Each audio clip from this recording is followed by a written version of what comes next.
మొదటగా ఈ వీడియోలో మనం భగవద్గీత అధ్యాయము 3 శ్లోకము 42ను పరిశీలిద్దాం. కర్మయోగాన్ని వివరిస్తూ మనలోని కామము అనే శత్రువును ఎలా జయించాలో శ్రీకృష్ణుడు అర్జునుడికి వివరిస్తున్నాడు. మొదటగా ఈ పవిత్ర శ్లోకాన్ని భక్తితో విందాం. ఇంద్రియాణి పరాణ్యాహురింద్రియేభ్యః ఇంద్రియేభ్యః పరం మనః మనసస్తు పరా బుద్ధిర్యో బుద్ధేః పరత్తు సహా.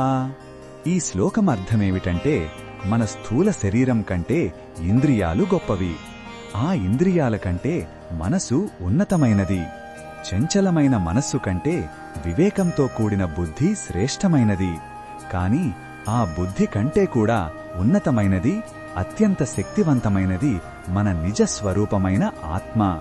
ఈ శ్లోకం మన అస్తిత్వంలోని వివిధ స్థాయిలను, వాటి శక్తిని ఒక క్రమ పద్ధతిలో మనకు చూపిస్తుంది.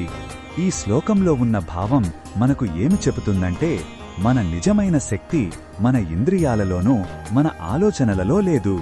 అది మన అంతరాత్మలో ఉంది.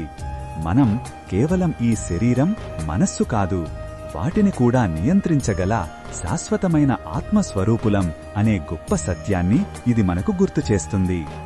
ఈ ఎరుక మనకు అపారమైన ధైర్యాన్ని, అంతర్గత స్థిరత్వాన్ని ఇస్తుంది. ఈ బోధనను మన దైనందిన జీవితంలో ఎలా ఉపయోగించుకోవచ్చంటే, మనసు అనవసరమైన కోరికలతో నిండినప్పుడు లేదా ప్రతికూల ఆలోచనలతో బాధపడుతున్నప్పుడు ఒక్క క్షణం ఆగి, నేను ఈ మనస్సును కాదు, నేను దీనిని గమనిస్తున్న ఆత్మను అని గుర్తు చేసుకోవాలి. మన బుద్ధిని ఉపయోగించి మనస్సును, ఇంద్రియాలను సరైన దారిలో పెట్టాలి. ఇది మన బలహీనతలను అధిగమించి ప్రశాంతంగా జీవించడానికి సహాయపడుతుంది. ఈ బోధనను మన దైనందిన జీవితంలో ఎలా ఉపయోగించుకోవచ్చంటే, మనసు అనవసరమైన కోరికలతో నిండినప్పుడు లేదా ప్రతికూల ఆలోచనలతో బాధపడుతున్నప్పుడు ఒక్క క్షణం ఆగి, నేను ఈ మనస్సును కాదు, నేను దీనిని గమనిస్తున్న ఆత్మను అని గుర్తు చేసుకోవాలి. మన బుద్ధిని ఉపయోగించి మనస్సును, ఇంద్రియాలను సరైన దారిలో పెట్టాలి. ఇది మన బలహీనతలను అధిగమించి ప్రశాంతంగా జీవించడానికి సహాయపడుతుంది. మరిన్ని భగవద్గీత శ్లోకాల అర్థాన్ని తెలుసుకోవాలంటే మా తదుపరి వీడియోలను తప్పకుండా చూడండి.